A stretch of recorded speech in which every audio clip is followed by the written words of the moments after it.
Una segunda oportunidad sobre la Tierra, de Virginia Mas.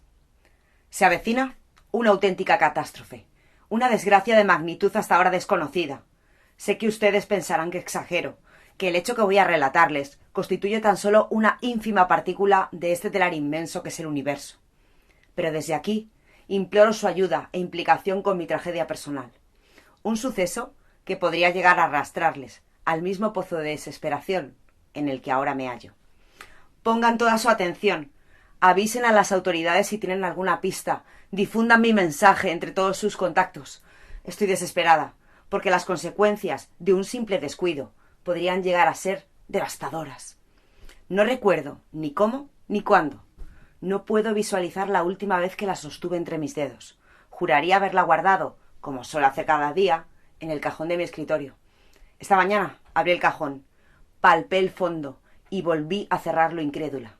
Mi pluma no estaba.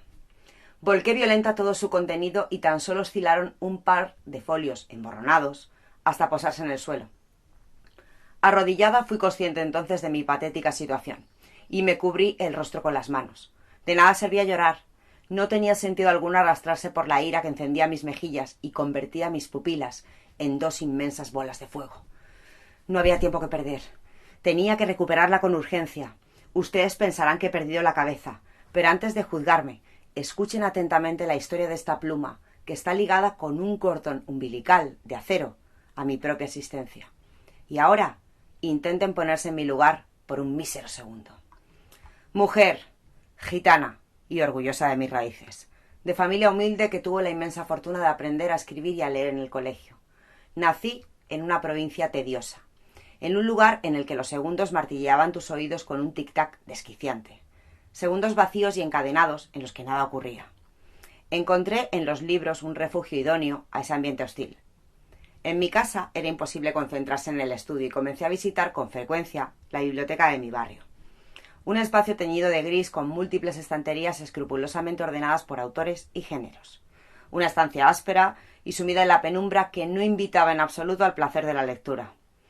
Iluminada con tubos fluorescentes que condenaban al lector a una oscuridad palpitante.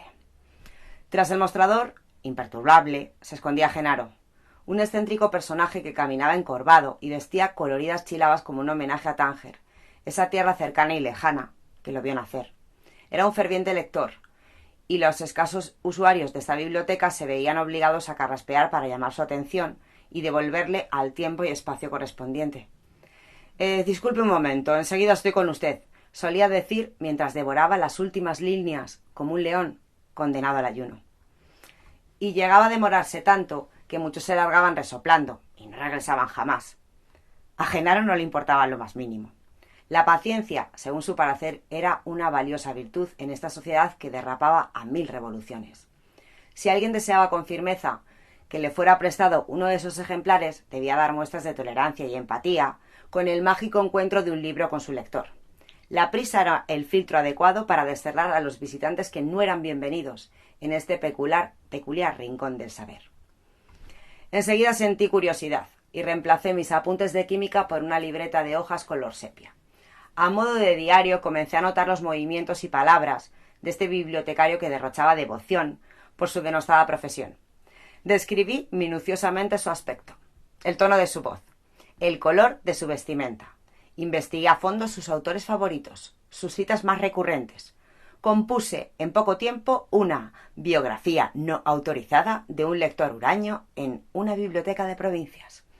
Mi dedicación a tiempo completo a esta tarea trajo consigo la crónica anunciada de un fracaso estrepitoso en los estudios.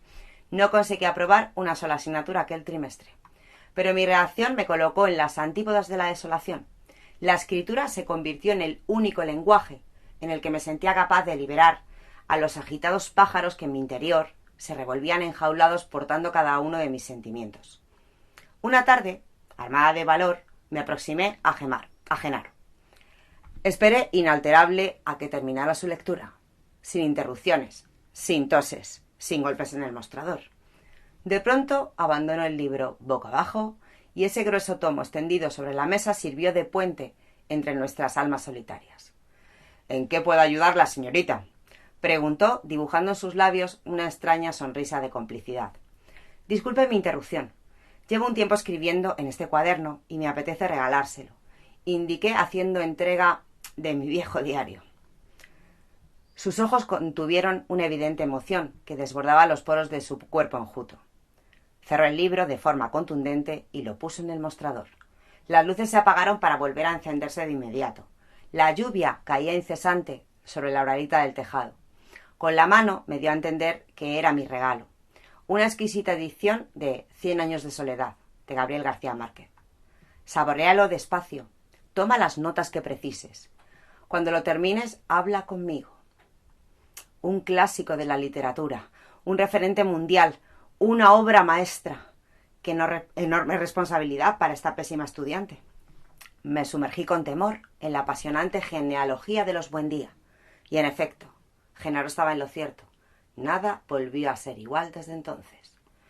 Sin embargo, antes de llegar al verso final, ya había comprendido que no saldría jamás de ese cuarto, pues estaba previsto que la ciudad de los espejos, o los espejismos, sería arrasada por el viento y desterrada de la memoria de los hombres, en el instante en que Aureliano Babilonia acabara de descifrar los pergaminos, y que todo lo escrito en ellos era irrepetible desde siempre y para siempre, porque las estirpes condenadas a 100 años de soledad no tenían una segunda oportunidad sobre la tierra. El final, ese momento de incertidumbre, en el que sumida en el silencio esperaba que brotaran nuevas páginas, como las flores de un árbol en primavera.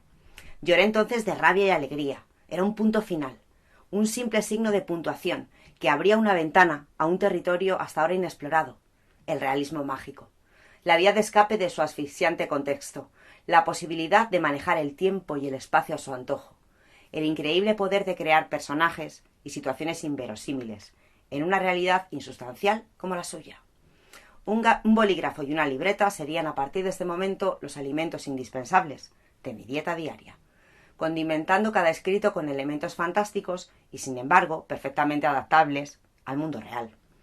Sin estridencias, sin adornos, como un sabor inusual en un plato cotidiano, que no genera discordancias ni rechazo, que no se aprecia en una primera impresión, pero a la larga resulta extrañamente imprescindible en el relato. En primer lugar, era necesario pelar las palabras, con sumo cuidado, para eliminar cualquier rastro de futilidad. Después se machacaban los adjetivos en el mortero para escoger los más idóneos y consistentes. Un buen chorro de imaginación, una cucharada de verbos irregulares y se formaba una viscosa materia en forma de relato. Se añadía más tarde una pizca de ironía, se amasaba con mimo hasta darle consistencia y una vez lograda, se introducía en el horno creativo hasta que se dorase la corteza. La apariencia parecía apetitosa, pero al probar el interior comprobaba con frustración que estaba crudo, que le faltaba sal y quizá se había vuelto a pasar añadiendo agua. Y devoraba en soledad ese relato inmaduro que me provocaría, sin duda, una severa indigestión. Pero mi obstinación era más sólida que el miedo al fracaso. Estaba convencida de que la composición de un mundo fantástico generaría cambios evidentes en el mundo real. En eso consistiría mi labor de escritora. No pretendía distraer o entretener a mis lectores. Deseaba reparar sus errores cometidos, eliminar los párrafos de sus tragedias, impulsar una metamorfosis en el aletargado espíritu de mis conciudadanos. Volqué todo mi esfuerzo en vaciar mis entrañas sobre el folio en blanco, en relativizar la verdad absoluta y difuminar el horizonte que separa los cuentos de la rutina. Pero todos los textos que improvisaba eran de una calidad cuestionable, repletos de oraciones retorcidas, de manidas metáforas y de personajes triviales. Era una escritora mediocre. Un boceto de recortes con frases de otros, que no aspiraba a más gloria que publicar un relato breve en la revista del instituto o escribir cartas airadas al director de un periódico. Escribir fue el antídoto contra el veneno de mi existencia.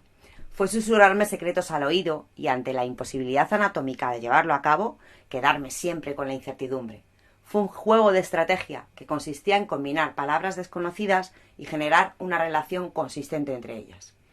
Pero mis pensamientos fluían tan deprisa que no podía atraparlos con la tinta y escapaban veloces como una brizna de viento. Y surgían descripciones interminables de objetos cotidianos o personas conocidas, que no transformaban ni un átomo porque no aportaban nada nuevo. Probé a usar la bilis o la sangre como tinta con resultados fallidos. El hastío se convirtió entonces en el hilo conductor de mis escritos. Firmé mis obras con la caligrafía del fracaso, con ese bolígrafo gastado que debía haber usado para completar los múltiples exámenes que dejé en blanco. Estaba a punto de desistir, de aceptar con humildad mi naufragio como escritora, de quemar mis escritos y volver a la cuarentena de los libros de texto. ¿En qué estabas pensando? ¿En qué momento te planteaste que podrías labrarte un futuro en la literatura? Genaro me rozó el hombro con la mano. Es hora de cerrar, tienes que irte, indicó mientras apagaba las luces de la biblioteca. Estaba anocheciendo, y lo último que me apetecía era compartir el aire con mi familia numerosa, escuchar sus reproches en bucle a la hora de la cena. Deambulé por la calle para hacer tiempo, y el tiempo entonces dejó de escucharse. Enmudeció el tic-tac del segundero, y el incómodo silencio dio paso a una sencilla melodía, a un silbido lejano que se aproximaba al compás de unos pasos. En la otra acera me sentí observada por una silueta que acechaba en la sombra. Silbaba para llamar mi atención, pero no estaba de humor para hacer amigos. Ante mi indiferencia, la silueta se aproximó hasta conformar un cuerpo conocido. Era Genaro, el bibliotecario. Sin mediar palabra, me entregó una caja de madera y se desvaneció por la misma sombra de la que había surgido. Sentada en un banco, abrí aquella caja y extraje de su interior una pluma estilográfica envuelta en papel de seda, de color negro, con ribetes dorados, con el plumín oxidado, Waterman, 1883. Sin duda parecía muy valiosa. No me dio tiempo a darle las gracias. Había una nota escrita en el papel. Escribe incesante. Concede una segunda oportunidad a los desamparados. Decora esta gris realidad con tu prosa. El devenir del mundo está en tus manos, escritora. Y recuerda, solo puede estar en tus manos. No la prestes jamás. No la extravíes. Las consecuencias pueden ser fatales. Agarré con delicadeza esa pluma, como si fuera un palo seco que pudiera partirse. Esa noche escribí, del tirón, mi primera novela, empujada por una creatividad efervescente, arrastrada por la energía de una pluma que sembraba mis escritos de frases ingeniosas y bellas imágenes, cambiando con un adjetivo un destino trágico, perfilando brotes de esperanza en una montaña de desechos, perfeccionando las vidas miserables de tu pueblo, con un enorme sentido del deber y la responsabilidad en cada sílaba. Pero hoy la pluma no está en el cajón de siempre. Estoy desarmada en esta batalla. Necesito recuperarla. Y usted, sí, usted, también lo necesita. Usted, sujeto a horarios de trabajo interminables por un sueldo insignificante, a las constantes humillaciones de su encargado, sometido al bombardeo de las malas noticias y los tristes finales. Usted también merece una segunda oportunidad sobre la tierra. Recupere mi pluma, se lo ruego. No quiero imaginar en qué manos se encuentra en ese instante. Concédame la posibilidad de reescribir su historia, de dar sentido a su vida, de poner un punto y final que arranque los aplausos de la humanidad entera.